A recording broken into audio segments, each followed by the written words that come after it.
Olá, meus amigos, tudo bem com vocês? Vamos para a seguinte pergunta de hoje. Algumas pessoas perguntam por que a mediunidade ela não pode ser cobrada, financeiramente cobrada. E se cobrada, quais tipos de consequência esse médium que tem esse dom, né, vai ter? Vamos para a resposta. Na verdade, desde a obra de Kardec, Livro dos Médiuns, né, Livro dos Espíritos, tem lá bem claramente que não se deve obter nenhum tipo de cobrança financeira para isso, para retribuir esse dom, né, de ajudar as pessoas de alguma forma, seja na comunicação, seja na cura, né, na mediunidade em si. E também nas obras que vieram após Kardec, principalmente o exemplo clássico que a gente tem aí de Chico Xavier, né, que nunca cobrou por todo o seu trabalho durante esse período todo. Tudo isso é baseado pelo nosso maior mestre, modelo e guia, o ser mais evoluído que já existiu e vai existir nessa terra. Jesus, dai de graça o que de graça recebeste. Baseado nessa máxima de Jesus Cristo, o Espiritismo, ele abraça essa ideia por inteiro e que de fato não se deve cobrar pela mediunidade. O que acontece se essa cobrança for feita? Muitas vezes existem médiuns que de fato têm esse dom, faz realmente esses fenômenos, né, psicográfico, psicofonia, né, existem vários tipos de mediunidade e que eles têm realmente esse acesso a isso, mas acaba que começa a cobrar por isso. Quando eles cobram um valor, os espíritos bons que estavam até então ali com eles começam a realmente não querer participar disso, né? Porque a máxima, como eu falei anteriormente, ela é uma máxima altruísta, ou seja, para ajudar as pessoas, né? Então não deve ser cobrado, não se deve ter fim lucrativo.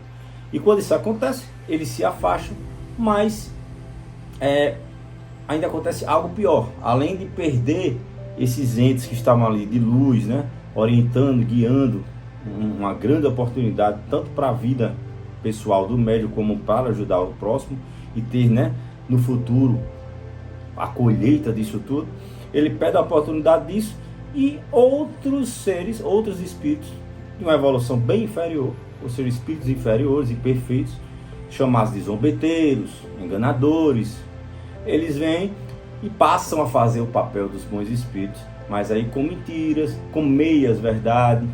Então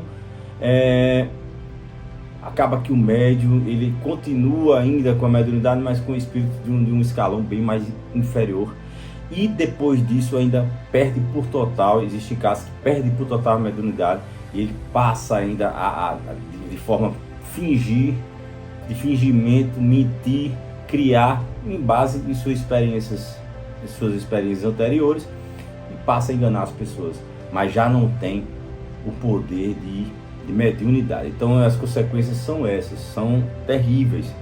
Ainda tem que futuramente, sabemos que somos imortais, prestar conta disso tudo, né? Hoje em dia o movimento espírita ele está um pouco aquém disso, porque existem congressos aí espíritas que estão cobrando R$1.500, R$1.600 por inscrição. Existem congressos espíritas, conferências em navios, né, em cruzeiros caríssimos. Ou seja, e as pessoas que não têm condições a isso, como ficam, que não podem acessar, né? A gente acredita que até inclusive palestras, né, podem ser feitas online, virtualmente, e as pessoas podem ter o acesso a isso, mas a presencial passa toda aquela energia, né, aquela vibração, aquela transferência de fluido. Então é muito bacana, várias pessoas reunidas com o mesmo propósito, com a mesma ideia, com a mesma intenção, sem sombra de dúvida, é muito mais forte essa conexão presencialmente. Então isso é um pouco a se pensar, um pouco para parar para pensar.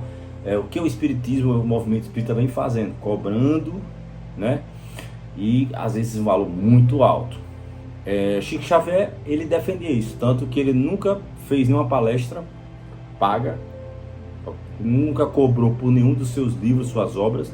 Se ele tivesse cobrado, ele seria sem sombra de dúvida um dos homens mais sucedidos financeiramente do país e do mundo, porque milhões, né, de livros vendidos, e ele sempre doava esse a receber para creches, hospitais, para as próprias editoras que também tinham esse trabalho de caridade, né, de distribuição dessa renda.